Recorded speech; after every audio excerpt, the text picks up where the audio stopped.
मित्रों, आपने एक शब्द सुना होगा, संभोग। आज हमने बहुत सुंदर शब्दों को विकृत रूप में ले लिया है। संभोग शब्द बहुत एक सार्थक अर्थ को बताने वाला है। आज वर्तमान में संभोग शब्द का जो अर्थ हम लेते हैं, स्त्री पुरुष आदि के भोगों को संभोग कहते हैं, लेकिन वास्तव में संभोग का अर्थ यह नहीं है। मैं कई बार विचार करता हूँ कि स्त्री पुरुष के भोग में हम सोचते हैं कि स्त्री पुरुष को भोग रही है या पुरुष स्त्री को भोग रहा है। वास्तव में देखा जाए तो कोई किसी को भोग तब सकता है कि एक दूसरे में कुछ जा सके। हमें लगा कि हमने स्त्री को भोगा। अरे तुमने स्त्री को भोगा है कि कल्पना की है? स्त्री का तुम में कुछ नहीं जा सकता, तुम्हारा स्त्री में कुछ नहीं जा सकता, तुमने एक कल्पना की है। देखो, कई बार ऐसा विचार करें कि स्त्री भी नहीं है पुरुष भी नहीं है, हम कल्पनाएं भी कर करके भोगते रहते हैं। तो जैसी कल्पनाएं हम अपने विचारों में करके भोग रहे हैं, वैसे ही जब हमें लगता है कि हम दोनों भोग रहे हैं, उस समय भोग नहीं रहे हैं, उस समय भी हम कल्पना करते हैं। देखो, एक दृष्टांत से और स्पष्ट होगा। कुत्ता हड्डी चबाता है, तो मैं ये पूछ रहा हूँ कि हड्डी का कुत्ते में क्या जाता है? हड्डी का कुत्ते में क्या जाता है? कुत्ते का हड्डी में क्या जाता है?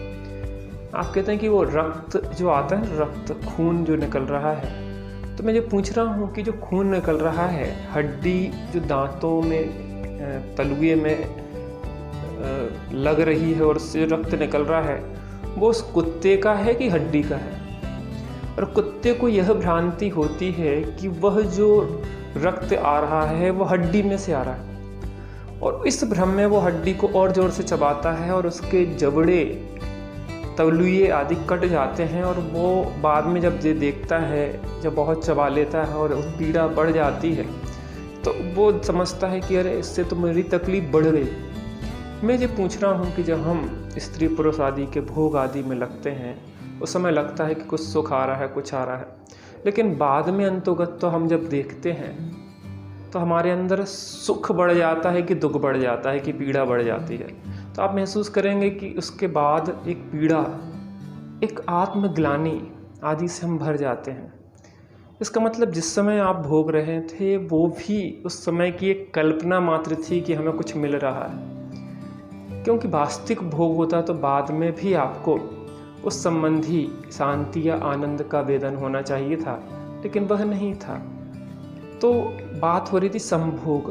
फिर अगर इसे संभोग नहीं कहेंगे स्त्री पुरुष के भोग को, फिर संभोग कहलाएगा क्या? संभोग शब्द का बहुत प्यारा अर्थ है, उस पर चर्चा करते हैं। संभोग, सम धन भोग, दो शब्दों से संधि विच्छेद करें तो दो शब्द निकलेंगे, सम धन भोग। सम माने होता सम्यक, भोग माने होता उसको भोगना, सम्यक रीति से भोगना। तो हम किसी को सम्यक रीति से कैसे भोग सकते हैं? पर को तो हम भोग ही नहीं सकते। उसमें एक ऐसा समझिए कि जैसे हमने भोजन किया, तो वास्तव में मैं आत्मा, शरीर मेरे से भिन्न, शरीर में भोजन गया और मैंने समझा कि मैंने भोजन किया, तो ये भी तो एक प्रकार की कल्पना ही हुई। तो मैं ना भोजन भोग सकता हूँ, ना पानी भोग सकता हूँ, धन स्त्री कुटुंब तो भोगना दूर की बात है। फिर सम्यक भोग कहलाएगा क्या? सम्यक माने होता समीचीन, भोग माने भोगना। तो समीचीन भोग वास्तव में अपना हो सकता है। तो अपना भोग कैसे भोगेंगे? देखो, आत्मा है, आत्मा का काम है जानना, देखना। आत्मा का जो डायरेक्शन है आज हमारा, तो डायरेक्शन पांच इंद्रिय के माध्यम से, आँख कान नाक आदि के माध्यम से, स्पर्शन आदि के माध्यम से बाहर की ओर जा रहा है, बाहर भटक रहा है। आँख से मैं पर को देखना चाह रहा हूँ, ये बहुत सुंदर है जैसा है। कान से दूर बाहर की सुनना चाह रहा हूँ, स्पर्शन से बाहर स्पर्श करना चाह रहा हूँ, रसना से बाहर का रस चखना चाह रहा हूँ, घ्राण से बाहर की गंध लेना चाह रहा हूँ। जब मुझे पता पड़ा कि सम्यक भोग नहीं है, मैं जो 5 इंद्रिय के माध्यम से बाहर में भोग रहा हूँ वो सम्यक भोग नहीं है, क्योंकि मैं पर को भोग ही नहीं सकता।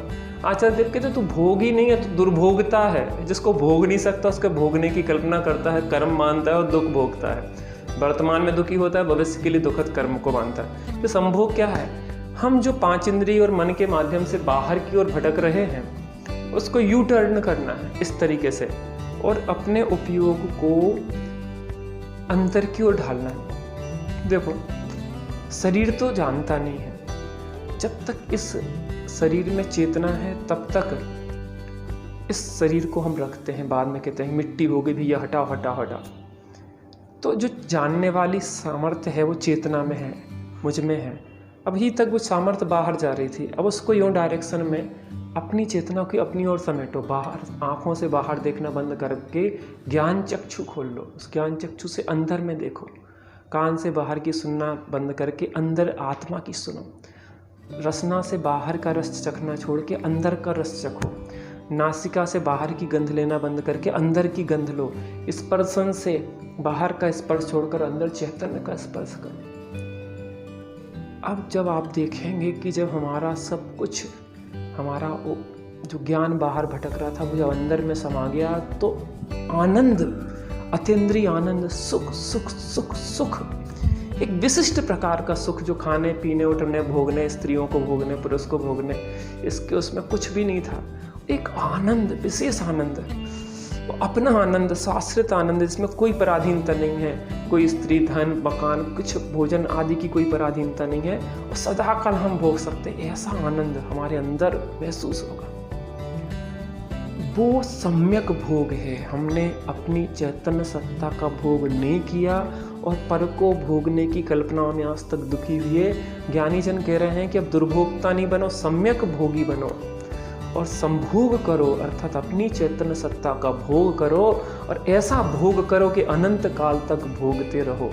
जो हमारे प्रभु संभोग कर रहे हैं, सम्यक भोग कर रहे हैं, जो अपनी चैतन्य सत्ता में सदा के लिए डूब गए हैं, मग्न हो गए हैं, लीन हो गए हैं, परम सुखी हो गए हैं। हम सम्यक भोग, संभोग का सही अर्थ समझें और बाहर से अपनी दुर्भोगता बुद्धि को छोड़ें। आज हमारी युवा पीढ़ी इन आकर्षणों में उलझी हुई है, अपने जीवन को खराब कर रही है। लड़के लड़कियों की मित्रता आदि भोगों में अभी से लग गए हैं और बाद में कुछ भी हाथ नहीं लगता। अपने वर्तमान को खराब करते हैं, अपने भविष्य को खराब करते हैं। अरे करना ही है, अगर युवावस्था में सामर्थ्य है तो संभोग, सम्यक भोग करो, आत्मा का भोग करो, आत्मा में लीन हो, आत्मा के आधार से सच्चे सुखी हो। उसमें कोई पराधीनता नहीं है, कहीं से कुछ लेने जाना नहीं, किसी दूसरे की आवश्यकता नहीं, बस अपने में मग्न, तृप्त, आनंदित, सुखी, परम सुखी। आप में अभी सामर्थ्य है, ऊर्जा है। आप अगर अपने अंदर चैतन्य सत्ता का संभोग करेंगे तो एक आनंद का वेदन होगा, और पर के भोगने में जाएंगे तो अनंत दुख, तकलीफ और पीड़ा ही मिलेगी। मैं चाहता हूँ कि हम सही संभोग करें, सम्यक भोग करें, अपने अतीन्द्रिय चैतन्य सत्ता का भोग करें और हम सभी सुखी हो, इसी मंगलमय भावना से नमस्कार।